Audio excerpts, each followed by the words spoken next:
એમાં આપણે પહોંચ્યા હતા પૃથ્વી ગ્રહ વિશે માહિતી જોઈ હતી. આજે આપણે પૃથ્વી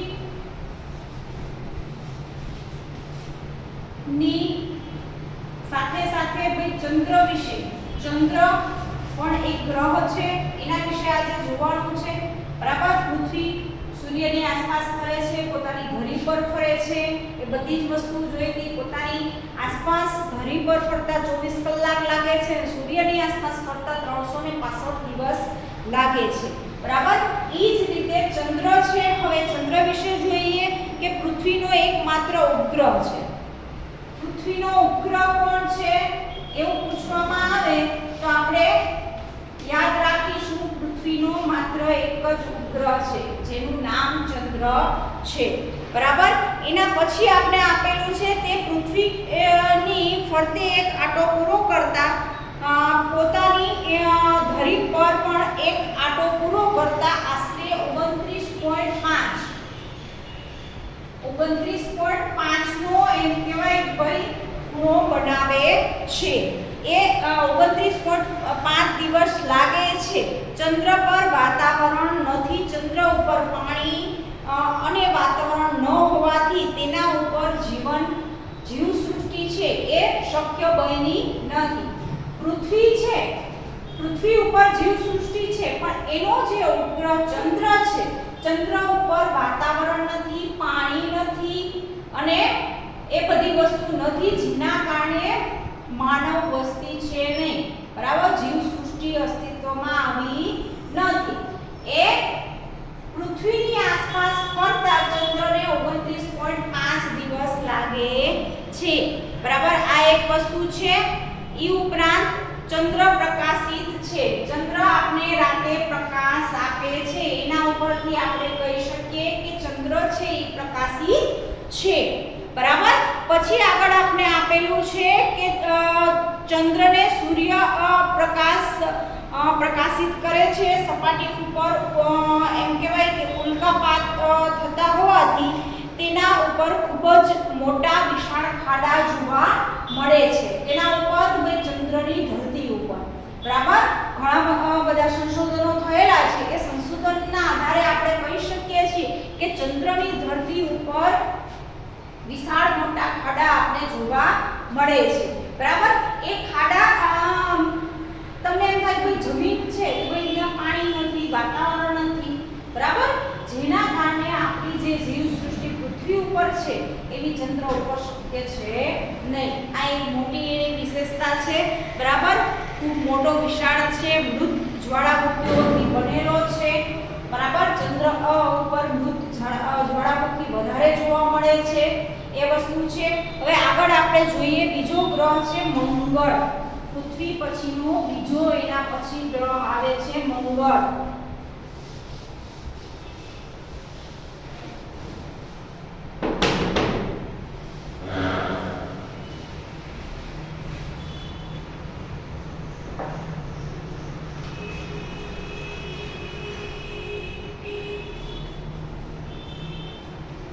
હવે મંગળ ગ્રહનું નામ આવે એટલે આપણે યાદ આવી જાય કે મંગળ છે. એ મંગળ એટલે એ લાલ કલર સાથે સંકળાયેલો છે. મંગળ ગ્રહનો કલર કેવો છે, ભાઈ રંગ કેવો છે એવું પૂછવામાં આવે તો ભાઈ આપણે યાદ રાખીશું કે મંગળ ગ્રહ એમ કહેવાય કે લાલ રંગનો સુંદર ચમકતો ગ્રહ છે.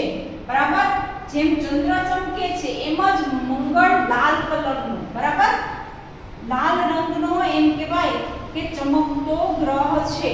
બરાબર, આ એક એની એ વિશેષતા છે. એની સાથે સાથે મંગળ ને ઓછું વાતાવરણ, મંગળ ઉપર ઋતુઓ પ્રમાણે પૃથ્વી કરતા વધુ ઠંડી અને ઈ ઉપરાંત તે બંને ગ્રહ ઉપર વૈજ્ઞાનિક મંગળ પર જીવસૃષ્ટિ વિકસાવવાના પ્રયત્નો કરી રહ્યા છે. વર્તમાનની અંદર આપણે જોઈએ તો પૃથ્વી કરતા વાતાવરણ ને બધી જ વસ્તુઓ છે, પણ જીવસૃષ્ટિ શક્ય છે કે નહીં એના વિશેના ભાઈ સંશોધનો થઈ રહ્યા છે. હજી સંશોધન સ્પષ્ટ નથી થઈ ગયું કે ભાઈ મંગળની ધરતી ઉપર આપણે જીવસૃષ્ટિ વસાઈ શકશું કે નહીં. બરાબર, વાતાવરણ ને બધું જ છે, પણ જીવસૃષ્ટિ શક્ય છે કે નહીં એના વિશેનું હજી સંશોધન ચાલી રહ્યું છે એવું આપણે કહી શકીએ છીએ. એ ઉપરાંત પણ જો તમે ન્યૂઝ ચેનલ જોતા હો તો આ બધા સંશોધનો વિશે અવારનવાર અથવા તો ભાઈ ન્યૂઝપેપરની અંદર આ બધી જ માહિતી આપને આવતી રહે છે. ભાઈ મંગળ ગ્રહ ઉપર આ વસ્તુ મળી, બરાબર, મોટા મોટા પથ્થરો છે, વિશાળ ખાડાઓ જોવા મળ્યા છે. એ ઉપરાંત બીજું અવનવું કાંઈ જોવા મળે તો એના એમ કહેવાય કે અત્યારની ટેકનોલોજીનો આપણે ઉપયોગ કરી, વૈજ્ઞાનિકો ઉપયોગ કરી અને ત્યાંના એમ કહેવાય કે ફોટા દ્વારા પણ આપણે એ ગ્રહો વિશેની માહિતી મળે છે. ભાઈ આ મંગળ છે એ લાલ રંગનો છે એ ક્યાંથી ખબર પડી? એ બધું જ સંશોધનો વૈજ્ઞાનિકો દ્વારા કરવામાં આવે છે, જેના કારણે આ વસ્તુ આપણે ખબર પડી કે મંગળ ગ્રહ છે એ લાલ છે, એ પૃથ્વીની જેમ જીવસૃષ્ટિ ત્યાં શક્ય નથી, પણ અત્યારે આપણા વૈજ્ઞાનિકો પ્રયત્ન કરે છે જેમ આપણે પૃથ્વી ગ્રહ ઉપર રહી શકીએ છીએ એમ મંગળ ગ્રહ ઉપર પણ જો શક્ય બનશે તો એ જ રીતે જીવસૃષ્ટિ આપણે વિકસાવી શકશું. આગળ એના પછી છે ગુરુ.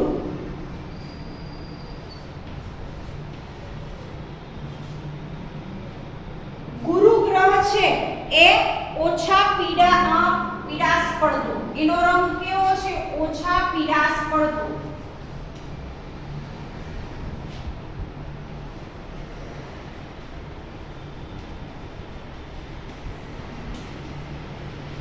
સફેદ કલરનો, સફેદ રંગ, બરાબર, ઓછા પીડાશ પડતો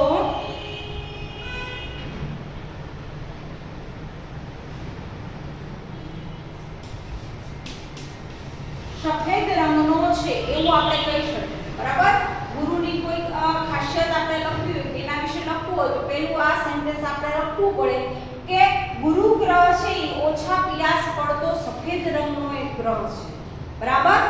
તમને ગુરુ વિશે કોઈ પૂછે તો આ એક વસ્તુ લખવાની છે. એના પછી ગુરુને આસપાસ વાયુઓનું વાતાવરણ છે, બરાબર. જેમ પૃથ્વી ઉપર વાતાવરણ છે એમ ગુરુ ગ્રહ ઉપર પણ એમ કહેવાય કે વાયુઓનું વાતાવરણ આપણે જોવા મળે છે. આ ગ્રહ ખૂબ જ ઠંડો છે. બીજી એની શું ખાસિયત છે? ખૂબ જ ઠંડો.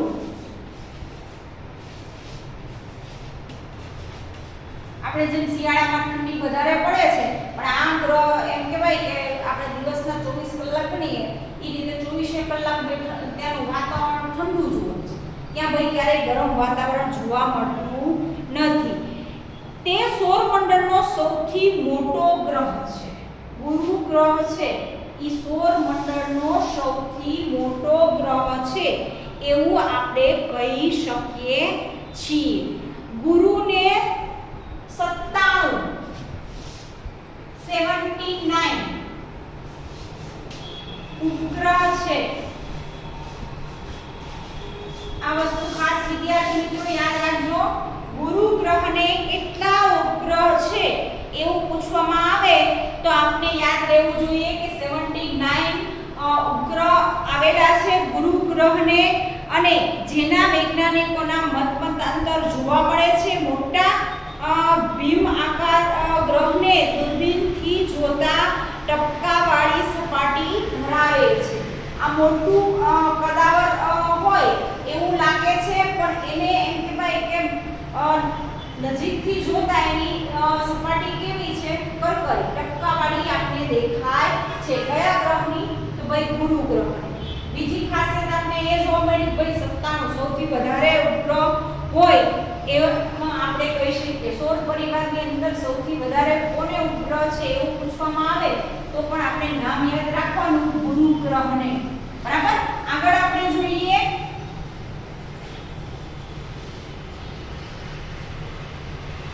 પછીનું નામ આવે છે ભાઈ શનિ.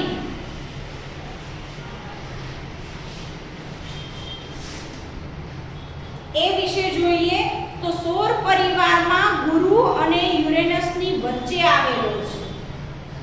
શનિ ગ્રહ છે એ ગુરુ અને યુરેનસની વચ્ચે આવેલો ગ્રહ છે, બરાબર.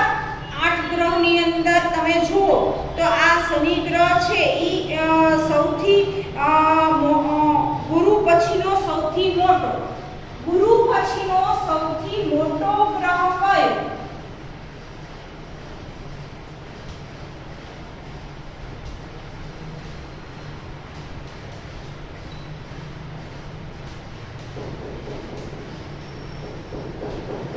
ગુરુ પછી સૌથી મોટો ગ્રહ કયો? તો આપણે શનિ નામ યાદ રાખવાનું છે, બરાબર. એની સાથે સાથે એમ કહેવાય કે એ ઉપરાંત નીલા રંગના તેજસ્વી વલયો, બરાબર.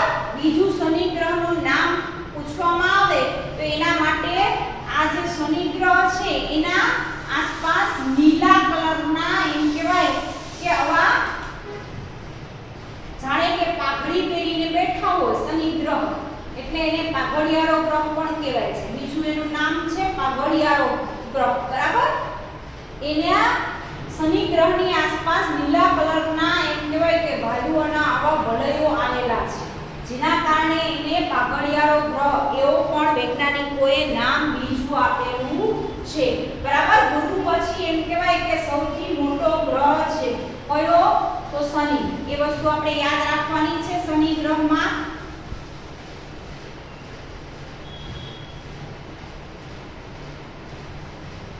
શનિ ગ્રહને પાઘડિયારો ગ્રહ કે શનિને 62 કરતા પણ શનિ ગ્રહ છે એને 62 જેટલા એમ કહેવાય કે ઉપગ્રહો છે સૂર્યથી દૂર હોવાના કારણે એમ કહેવાય કે શનિ એનું તાપમાન ઓછું જોવા મળે છે. સૂર્ય કરતા કોણ દૂર છે? સૂર્યથી શનિ છે એ વધારે દૂર છે, જેના કારણે શનિ ગ્રહનું તાપમાન આપણે ઓછું જોવા મળે છે. 62 જેટલા લગભગ ઉપગ્રહો આવેલા છે શનિ ગ્રહના. આ વસ્તુ ખાસ એની આપેલી છે. એની સપાટીનું તાપમાન આપણે જોઈએ તો ઓછું આપણે જોવા મળે છે. શું કામ? કે ભાઈ એનું ખાસ મેઇન કારણ આપણે જોઈએ તો સૂર્યથી શનિ છે એ બહુ દૂર છે, જેના કારણે ત્યાંનું તાપમાન ખૂબ જ ઓછું આપણે જોવા મળે છે. બહુ ગરમી જોવા મળતી નથી, બરાબર. એના પછીનો છેલ્લો ગ્રહ આપણે આવે છે યુરેનસ.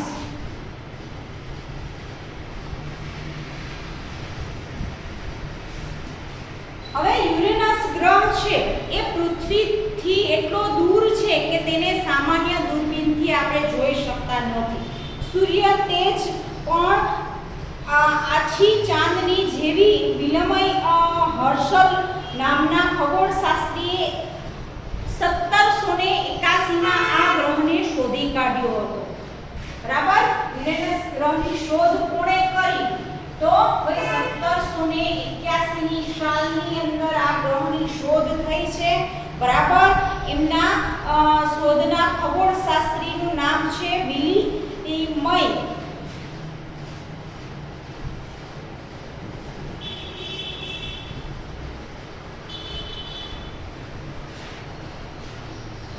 વિલિયમ હર્શ એણે આ ગ્રહની શોધ 1781ની સાલની અંદર આ શોધ કરી છે, અને આ ખૂબ જ ઠંડુ વાતાવરણ છે આ ગ્રહ ઉપર, એવું પણ આપણે કહી શકીએ છીએ.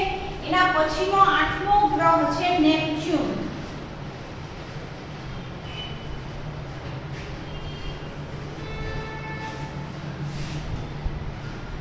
નેપચ્યુન ગ્રહ છે આ ગ્રહ લીલા રંગનો છે. તેના વાતાવરણમાં મિથેન નામનો ઝેરી વાયુ છે. આ ગ્રહ પર પણ પૃથ્વીની જેમ વાયુઓનું ઋતુઓનું પરિવર્તન થતું જોવા મળે છે. નેપચ્યુન ગ્રહ છે જેમ પૃથ્વી ઉપર ઋતુઓનું પરિવર્તન આપણે જોવા મળે છે, શિયાળો, ઉનાળો, ચોમાસું, એ જ રીતે નેપચ્યુન ગ્રહ ઉપર પણ આ વસ્તુ જોવા મળે છે. પણ ખાસ કરીને નેપચ્યુન ગ્રહ ઉપર એના વાતાવરણની અંદર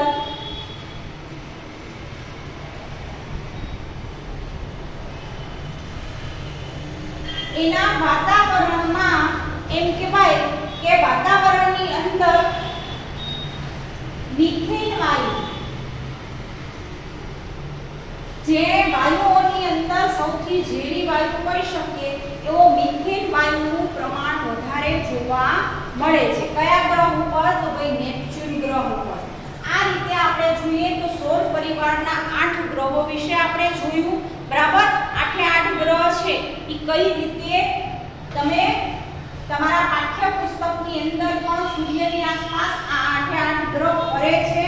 બરાબર, રાઉન્ડ અપ જેમ આપણે સર્કલમાં રાઉન્ડ મારીએ છીએ એ જ રીતે 8 ગ્રહનું એમ કહેવાય કે સતત એક પણ પેલું કયા વગર એમ કહેવાય કે ફરતું આપણે જોઈ શકીએ છીએ. બરાબર, સતત આપણે પૃથ્વી જોઈએ છે જેમ એની ધરી ઉપર ફરે છે, સૂર્યની આસપાસ ફરે છે, એ જ રીતે આ બધા જ ગ્રહો સૂર્યની આસપાસ. અહીંયા આપણે ચિત્ર પણ આપેલું છે તમારા પાઠ્ય પુસ્તકની અંદર જોઈ શકો છો. બુધ, શુક્ર, પૃથ્વી, મંગળ, ગુરુ, શનિ, યુરેનસ અને નેપચ્યુન 8 ગ્રહનું ચિત્ર આપ્યું છે. આ સૌર પરિવારના 8 ગ્રહ છે. બરાબર, શું તમારા ગ્રહોના નામ સૂર્યથી તેના સ્થાન મુજબ યાદ રાખવા છે? તો પાઠ્ય પુસ્તકની અંદર એ પણ ટ્રીક આપેલી છે કે કઈ રીતે તમે એનું નામ યાદ રાખશો. પછી આવે છે આગળનો ટોપિક ઉલ્કા.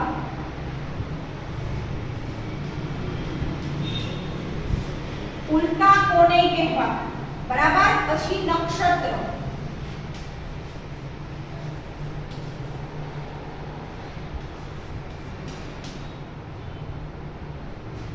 હવે કોઈ વાર તમે રાત્રે આકાશમાં તારા ફરતા હોય તે દેખાય છે. હકીકતમાં તારા ફરતા જ નથી, આકાશમાં ફરતા પથ્થરના નાના ટુકડા ગ્રહોના નાના ભાગો કે ઉલ્કા તરીકે ઓળખાય છે. આ ટુકડા પૃથ્વીની નજીક આવતા ગુરુત્વાકર્ષણ બળ, આપણે ખબર જ છે કે કોઈ પણ વસ્તુ આપણે ફેંકીએ તો એ સીધી નીચે જ આવે છે. બરાબર, શેના કારણે? તો ભાઈ પૃથ્વીની ઉપર ગુરુત્વાકર્ષણ બળ છે એના કારણે ભાઈ આ વસ્તુ શક્ય બની છે. કોઈ પણ વસ્તુ નાખો તો ઉપર નથી જતી, સીધી નીચે જ આવે છે. પણ એની પણ લિમિટ આવી છે. બરાબર, અમુક વાતાવરણ સુધી તમે જાઓ ત્યાં સુધી જ આ વસ્તુ છે. પછી વાતાવરણની બહાર તમે જાઓ તો ભાઈ ગુરુત્વાકર્ષણ બળ લાગતું નથી, ઈ ન્યા જ ફરતું રહે છે. બરાબર, આ બધા જ ગ્રહો આપણે એમ થાય ભાઈ નીચે કેમ નથી પડતા? શું કામ? કે ત્યાં ભાઈ કશું વાતાવરણ છે નહીં. પૃથ્વી આપણે વાતાવરણની બહાર જઈએ ત્યાં એમ કહેવાય કે ઉલ્કાના નાના ટુકડાઓ. બરાબર, આપણે આકાશમાં આપણે ક્યારેક રાત્રે સૂતા હોય ને ધાબા ઉપર તો આ વસ્તુ જોવાની કે આકાશની અંદર આપણે શું ફેરફાર દેખાય છે. બરાબર, રાતે ક્યારેક ફ્રી સમય મળે તો ધાબા ઉપર ના જઈએ તો આપણે ભાઈ આપણા બેડરૂમની બારીમાંથી પણ આકાશ તો દેખાય છે. તો આકાશનો અભ્યાસ કરીએ તો ભાઈ ઉલ્કા કેટલા છે, શું છે, એ બધી વસ્તુનો આપણે ખ્યાલ આવે. એના પછીનો ટોપિક આપણો નક્ષત્રનો છે, કેટલા નક્ષત્રો છે. બરાબર, એના વિશે આ ટોપિક ઉપર અભ્યાસ કરવો હોય તો પણ આપણે કરી શકીએ છીએ, ગ્રહ નક્ષત્ર ઉપર. બરાબર, જ્યોતિષશાસ્ત્રની અંદર આપણે જઈએ તો આ બધી વસ્તુઓ આપણે ખ્યાલ આવે ભાઈ કેટલા નક્ષત્રો છે, કેટલા ગ્રહો છે, એ આપણા ઉપર શું ઇફેક્ટ કરે છે, એ બધી જ વસ્તુઓ આપણે નક્ષત્રો ઉપરથી ખબર પડે છે. બરાબર, નક્ષત્રો પણ વિશાળ અર્થમાં જોઈએ તે તારાઓનો સમૂહ છે. એકલો તારો પણ નક્ષત્ર કહેવાય છે. તારાઓના સમૂહના કારણે ચોક્કસ આકાર થાય છે. બરાબર, નક્ષત્રો કઈ રીતે બને છે? તો ભાઈ તારાઓનો સમૂહ, એટલે કે અમુક તારાઓ એક સાથે ભેગા થઈને એવો આકાર બને છે જેના કારણે આ નક્ષત્ર થાય છે. બરાબર, એને જ્યોતિષશાસ્ત્રની અંદર આપણે નક્ષત્ર તરીકે ઓળખીએ છીએ. એ ઉપરાંત આપણે જોઈએ કે ભાઈ આ નક્ષત્રને કયા કયા નામથી તમે તમારા ઘરની અંદર પણ આ બધી વસ્તુઓ સાંભળતા હશો. બરાબર, ખાસ કરીને અશ્વિની, રેવતી, વિશાખા, પુનર્વસુ, મૃગશિર, રોહિણી, પુષ્ય, આર્ય, સ્વાતિ જેવા કુલ 27 નક્ષત્રો છે. કેટલા નક્ષત્રો છે? 27. બરાબર, 27 નક્ષત્રો છે. આપણે ખાસ જોઈએ તો આપણા પરિવાર લઈ લો, સમાજ લઈ લો, કોઈ પણ જગ્યાએ છે આપણે ગ્રહ નક્ષત્રને બધું જોઈ, સમય જોઈ. બરાબર, સારો સમય કયો છે, સારો કયું ચોઘડિયું ચાલે છે. બરાબર, એ બધી જ વસ્તુઓ જોઈને કોઈ પણ સારા કામ કરવાની શરૂઆત કરીએ છીએ. એ વસ્તુ શું કામ? આપણા ઉપર આ ગ્રહ નક્ષત્ર એ બધી જ વસ્તુઓનો પ્રભાવ પડતો હોય છે, જેના કારણે આપણે આ વસ્તુ કરીએ છીએ ને એ ગ્રહ નક્ષત્રને બધી વસ્તુને માનીએ છીએ, પૂજા પાઠ કરીએ છીએ, વિધિ કરીએ છીએ. સારું કોઈ પણ કામ કરવા જઈએ ભાઈ આપણે સમય વાર બધું જ જોઈએ છીએ. હે જોજો આપણા વડીલો પાસેથી આપણે આ વસ્તુ જોવા મળશે, ભાઈ આ મારે આ વસ્તુ ન કરે, હે એના પાછળનું રીઝન જોવો, એના પાછળ વસ્તુ વિચારો, ભાઈ આવું કેમ નહીં કરતા હોય, શું કામ નહીં કરતા હોય, ભાઈ અમારા મમ્મી પપ્પા નહોતા કરતા એટલે અમારે નહીં કરવાનું. એના પાછળના ઘણા બધા રીઝન છે. હે એ રીઝનને આપણે એકઠા કરીને ભાઈ સંશોધનો થયેલા છે, ભાઈ આવું કેમ નહોતા કરતા. બરાબર. ખાસ આ વસ્તુ છે નક્ષત્રો ઉપર. નક્ષત્રોને યાદ રાખવા મુશ્કેલ છે, પરંતુ વારંવાર જોવા અને સમજવાથી તેને આપણે સહેલાઈથી યાદ રાખી શકીએ છીએ. કેટલાક નામો તો શુભ કાર્યો સાથે એમ કહેવાય કે યાદ રહી જાય છે, જેમ કે પુષ્ય નક્ષત્ર. સોના ચાંદીની ખરીદી માટે એમ કહેવાય કે પુષ્ય નક્ષત્ર વપરાય છે. બરાબર. પુષ્ય નક્ષત્ર છે એ નક્ષત્રની અંદર તમે સોનું અને ચાંદી ખરીદો તો એની અંદર વધારો થયેલો આપણે જોવા મળે છે, એવી આપણી માન્યતાઓ છે. બરાબર. કે પુષ્ય નક્ષત્રની અંદર તમે વધારે સોનું થોડું પણ આપણી ખરીદીશું તો એની અંદર વધારો થશે. શું કામ કે ગ્રહ નક્ષત્રની અસર આપણા ઉપર થાય છે એવી માન્યતા ધરાવીએ છીએ. બરાબર. જેના કારણે એક નક્ષત્રને પણ સારી રીતે આપણે યાદ રાખી શકશું. પછીનો આગળનો આપણો ટોપિક છે પૃથ્વીનું સ્થાન અને આકાર.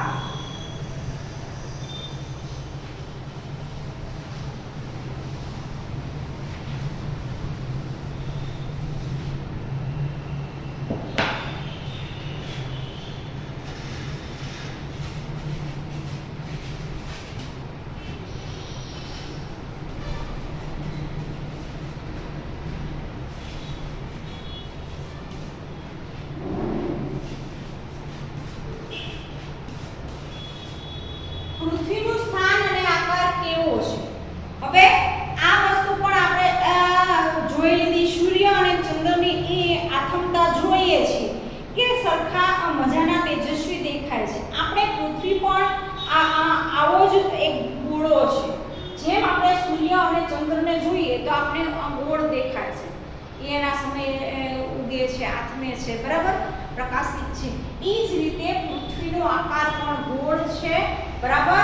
એ એમ કહેવાય કે જ્યારે એમ કહેવાય કે આ સૌર પરિવારના બધા જ સભ્યો છૂટા પડતા હતા એ સમયે એ એક અગન ગોળા સ્વરૂપ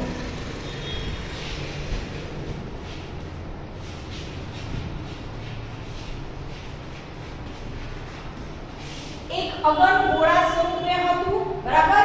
એ ગોળો ધીમે ધીમે ઠંડો પડતા એમ કહેવાય કે આખા પૃથ્વીના ગ્રહની રચના થાય છે, જેને એમ કહેવાય કે ક્યારેક તૂટી ગયેલા માટલા જેવું દેખાય છે, તો નાના નાના ટુકડા હોય છે. બરાબર. આખું માટલું ગોળ હશે એવો ખ્યાલ આવી શકતો નથી. આમ એમ કહેવાય કે પૃથ્વીના નાના નાના ભાગ ઊભા થઈ રહ્યા છે. આ પરથી આખી પૃથ્વી ગોળ જણાતી નથી, પરંતુ હવે અવકાશ અને ચંદ્ર પરથી લીધેલા ફોટોગ્રાફ પરથી આપણે કહી શકીએ છીએ કે પૃથ્વી ગોળ હોવા વિશે કોઈ શંકા નથી. બરાબર. પહેલા એવા ઘણા બધા પ્રશ્નો થતા હતા કે ભાઈ પૃથ્વી ગોળ છે કે નહીં, પણ જ્યારે એમ કહેવાય કે આપણે ચંદ્રની ધરતી ઉપર, મંગળની ધરતી ઉપર વૈજ્ઞાનિકો ગયા અને એ ધરતી ઉપરથી જ્યારે પૃથ્વીના ફોટા લીધા ત્યારે એ લોકોને સ્પષ્ટ થઈ ગયું કે પૃથ્વી પણ એક ગોળ આકારની અંદર રહેલી છે. બરાબર. પૃથ્વી ગોળ આકારની હોવામાં કોઈ આપણે શંકા કરી શકતા નથી.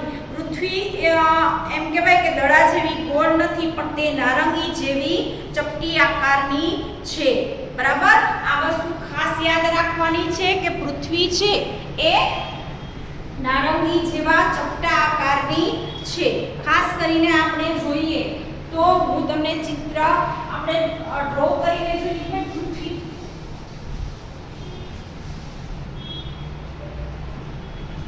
તમારા પાઠ્યપુસ્તકની અંદર પણ હવે પૃથ્વીનું ચિત્ર આપેલું છે કે પૃથ્વી આ રીતે એમ કહેવાય કે ચપટા અને ગોળ આકારની છે. ધ્રુવ પ્રદેશો આગળથી જરા ચપટી અને વિષુવવૃત્ત આગળથી થોડી ફૂલેલી દેખાય છે. ધ્રુવ કરતા પૃથ્વીનો મધ્ય ભાગ મોટો છે. આ મધ્યનો જે ભાગ છે એ સૌથી મોટો આપણે દેખાય છે. બરાબર, આ ભાગ છે એ આપણે સૌથી મોટો છે એવું કહી શકીએ છીએ. એ ઉપરાંત પૃથ્વી ઉપર આપણે જોઈએ તો ભૂમિખંડો આવેલા છે, મહાસાગરો આવેલા છે. બરાબર, જીવસૃષ્ટિ તો છે જ, એની સાથે સાથે આપણે ઘણું બધું આપેલું છે. પ્રાણી સૃષ્ટિ છે, જળ સંપત્તિ છે, એ બધું જ આપેલું છે. ત્યારે એમ કહી શકીએ કે પૃથ્વી નાની પ્રાકૃતિક છે. પૃથ્વીનો ગોળો પણ તમે ધ્રુવ અને દક્ષિણ ધ્રુવ બતાવી શકો છો. પૃથ્વીના ગોળા પરથી પૃથ્વી એક તરફ નમેલી છે તેવું જાણી શકીએ છીએ. બરાબર, પૃથ્વી છે એ એક સાઈડ નમેલી છે એવું આપણે ભાઈ જાણ થઈ છે. આપણા વૈજ્ઞાનિકોએ ભાઈ એવું પણ વસ્તુ સંશોધન કરી દીધું છે કે ભાઈ પૃથ્વી ગોળ છે, ચપટી છે. બરાબર, અને એક સાઈડ પોતાના ખૂણા ઉપર નમેલી છે એવું આપણે કહી શકીએ છીએ. બરાબર, પાના નંબર 50 ઉપર તમને પૃથ્વીના ગોળાનું ચિત્ર પણ આપેલું છે. એ પૃથ્વીના ગોળો જે ધરી ઉપર છે એ કેવી ધરી છે? કાલ્પનિક ધરી છે. કાલ્પનિક એટલે કે ભાઈ ત્યાં તમે જોવા જાઓ તો ત્યાં એ વસ્તુ તમને ધરી જોવા મળશે નહીં. એ ખાલી કલ્પના કરેલી છે કે આવી ધરી ઉપર પૃથ્વી પોતાના ધરી ઉપર પણ ફરે છે અને સૂર્યની આસપાસ પણ ફરે છે, જેના કારણે દિવસ રાત પણ થાય છે. એ વસ્તુ શક્ય બની છે. ઋતુઓ ફરે છે એ વસ્તુ બની છે. ખાસ કરીને આ બધી જ વસ્તુઓ બનવા પાછળનું કારણ શું છે કે ભાઈ પૃથ્વી ઉપર વાતાવરણ છે, સૂર્ય છે, પાણી છે, જેના કારણે આપણે જીવાવરણ છે એ વસ્તુ શક્ય બની છે. જો વાતાવરણ ના હોત, પાણી ના હોત તો આ કોઈ પણ વસ્તુ શક્ય બનત એવું આપણે કહી શકતા નથી.